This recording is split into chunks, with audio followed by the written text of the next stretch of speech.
Have you ever felt like losing yourself just so people will like you? I did that for years. I changed who I was around friends, family, and even my parents. I was miserable, but I finally broke the pattern, and I'm gonna show you how you can too. And the question we need to ask ourselves is that why do we even people please in the first place?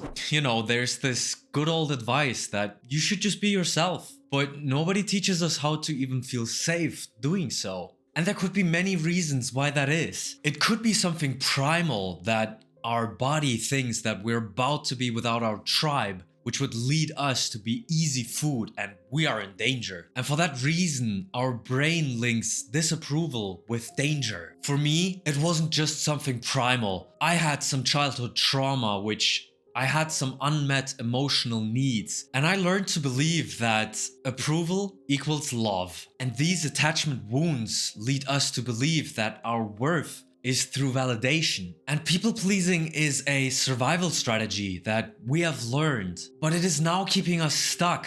And it is important to understand what all of this does to you. You start to act like someone else, and the real you is hidden, even to yourself. And because of that, nobody even truly knows you or loves you. They only love the mask that you show. You avoid rejection, but you also lose real connection. Nobody really hates you, but nobody also really loves you.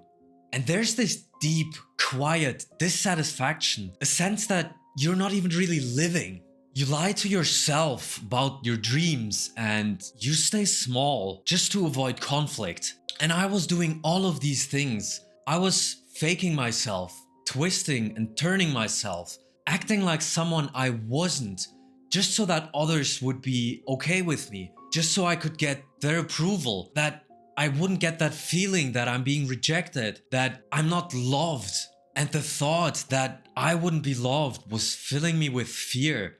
I was just scared that that would happen. Sadly, this also leads to you not growing as a person, because growth requires honesty, boundaries, and discomfort. And all of this will lead you stuck inside of your comfort zone. And when the moment comes where there's something extremely valuable just outside of your comfort zone, will you take the step, or are you going to go back into your comfort zone? I grew up without a father, so I had some unmet emotional needs. The question then is, how do we even stop all of this? First of all, we need to even become aware that this problem exists and where it really comes from. And for that, you should be applying some form of reflective habit. This could be journaling, it could be meditating. Through those, we can find out if it's some kind of trauma, maybe some childhood patterns or some fear. Let's say you start journaling. You need to ask yourself, when did you learn that it isn't safe to be you? And for the longest time, I felt scared to be myself. And I needed to accept the truth that there will be people who will not like you. And in fact, that's okay. At some point, you realize it's not failure, it's freedom.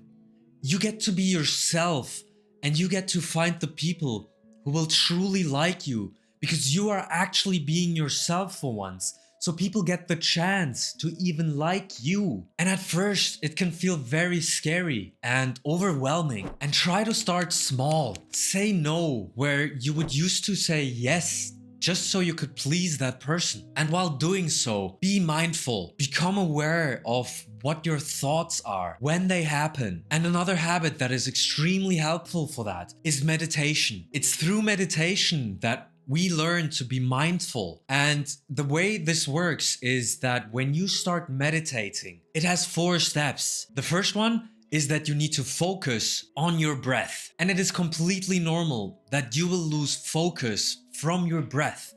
And this, in fact, is step 2, to lose focus. So there's no need for you to get frustrated when this happens.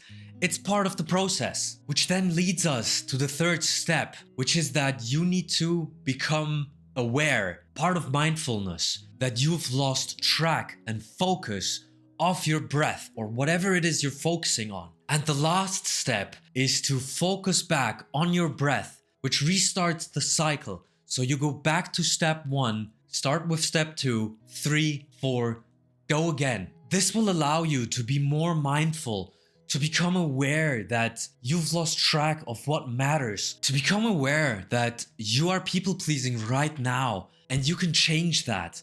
Because awareness is the first step to change. It's crucial that you accept the truth that rejection is not you being unworthy. It's a sign that you are being real and give people the chance to get to know the real you. And none of this means that you are broken. You are being brave. And I want to drill home to you why you should stop people pleasing. Because being real attracts the right kind of people into your life.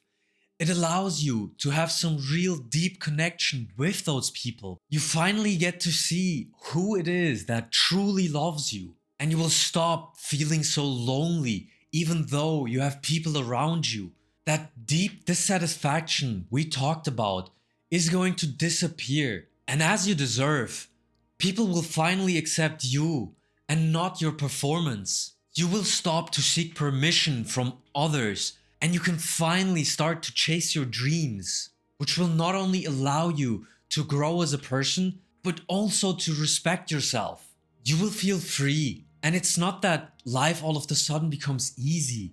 It's that you're living your life as yourself. How much longer are you going to make others happy with the price of you becoming unhappy? I truly wish for you to discover and be your authentic self. And if you want more tips to improve in life, click this video and I'll see you in the next one. Bye.